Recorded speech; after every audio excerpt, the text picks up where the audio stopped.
When you hear the word technology, what comes to mind? Gadgets? Engines? Computers? Maybe the internet?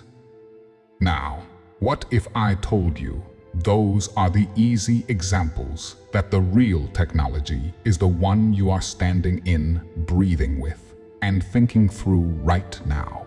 What is technology? Purposeful systems that do work. Pumps move fluids. Sensors detect change. Processors handle information. Networks route signals. That is what we build. Now notice the comparison that most people miss. The technology woven into reality is far more sophisticated than ours and relies on microtechnology that can repair itself. Your heart is the most efficient pump you will ever meet. Your body is packed with sensors, eyes, ears, skin, and olfactory cells, catching and coding signals. Your nervous system processes staggering amounts of information every second, coordinating responses and recalibrating on the fly. And it does not stop with biology.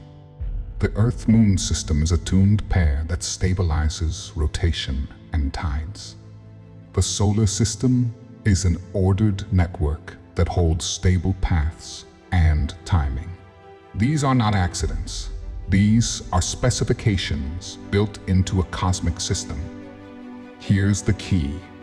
Our human-made technology only mimics the ancient technology of the universe. We produce what we are and what surrounds us.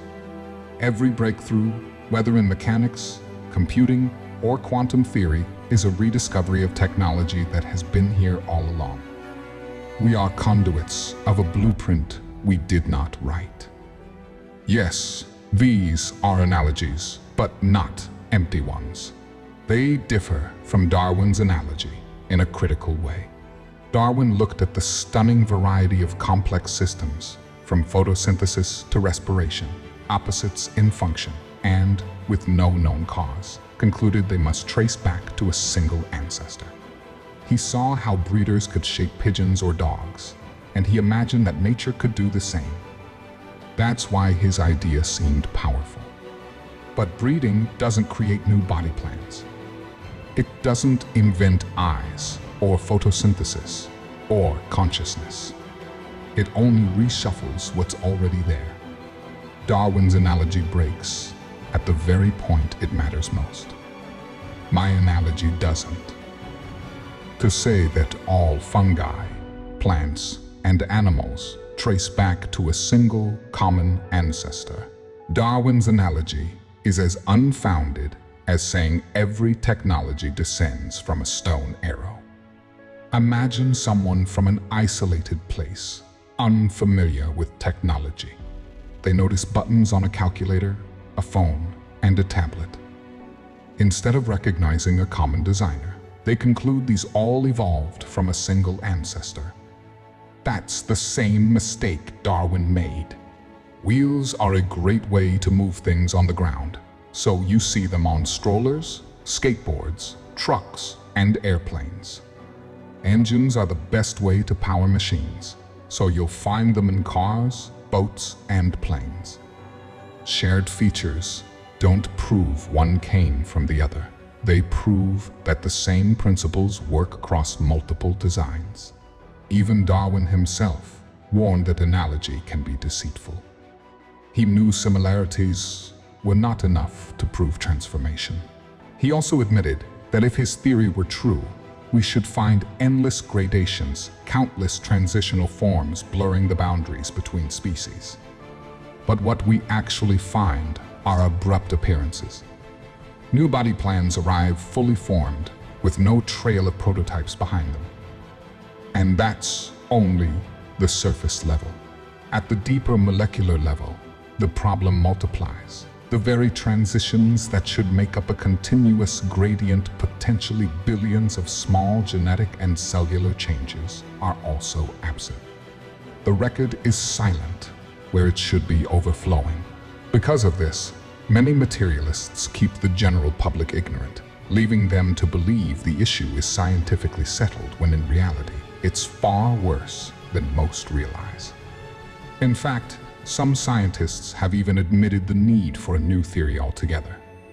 Stephen Jay Gould highlighted this same problem. He said the traditional story is that 99% of species are missing from the fossil record, which means, in effect, that if you want to study evolution, there's nothing to study. That's why Gould argued for punctuated equilibrium, where the nothing itself becomes the evidence. But that doesn't solve the problem Darwin warned about. It makes it worse. Entire transitions, thousands, even millions of them are missing.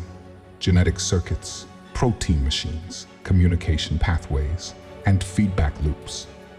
These are the equivalents of wiring, circuit boards, and cooling systems. And just like in technology, they don't blur into one another gradually. They appear fully functional, integrated, and irreducible, the hallmark of engineering, not descent from a single ancestor.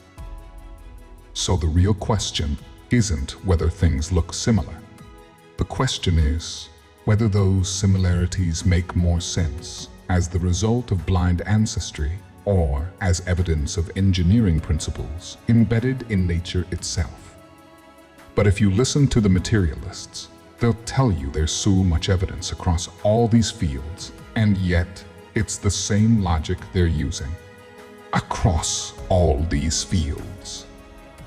Get your copy of Natural Technology, the theory of everything today, and see how everything from life to the laws of the universe works like designed technology. Also check out War of Cosmogonies. It dives into history to show how this unfounded theory has been used as a weapon against design, creating the false idea of a war between science and religion. In reality, the real war is their belief that order can come from chaos, a kind of religion in itself. That's why, for them, Darwin's theory has to be true, no matter the evidence. Even the exact evidence Darwin himself said would refute his theory.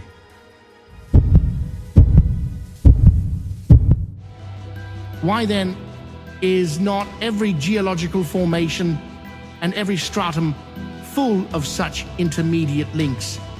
Geology assuredly does not reveal any such finely graduated organic chain. This, perhaps, is the most obvious and gravest objection which can be urged against my theory. Analogy would lead me on to the belief that all animals and plants have descended from some one prototype, but analogy may be a deceitful guide. I am convinced that natural selection has been the main, but not the exclusive means of modification. If it could be demonstrated that any complex organ existed which could not possibly have been formed by numerous successive slight modifications, my theory would absolutely break down. We developed punctuated equilibrium because there was a paradox, a dilemma that young paleontologists who wanted to study evolution face, as Niles and I were both graduate students at Columbia. When we started talking about it, we both had spent a lot of time learning statistical methods, fancy statistical methods to study evolutionary sequences, and that's what we wanted to do. But the traditional wisdom of paleontology proclaimed that those sequences were rare to non-existent, that you would go out and what you would find are species being quite stable for a long time, and then they'd very rapidly, in a geological sense, change to something else. And that was said to be due to the imperfections of the fossil record, that evolution really was slow and gradual. The only reason it appeared that way is that 99% of all the strata are missing, and so you don't see the truly gradual transitions that actually exist. But think of the dilemma for people who want to study evolution. That argument will preserve gradualism, but it also tells you there's really nothing to study. You want to study evolution. Evolution means gradual sequences. Gradual sequences don't exist because the fossil record is so imperfect. So what do? Niles and I, who had studied evolutionary theory intensely, realized that, in fact, the proper translation of evolutionary theory's ordinary mechanism for speciation into the fossil record would lead to an expectation of long stability and geologically rapid origin of new forms. Geologically rapid can be very slow by the standards of our lives. One bedding plane in geology is usually thousands of years. Now, as soon as we realize that this pattern of stability and rapid geological transition needn't represent the imperfections of the record, but is in fact a correct prediction of what you ought to find, then we could argue that the fossil record as we see it is available for study and is not merely a record of absent information.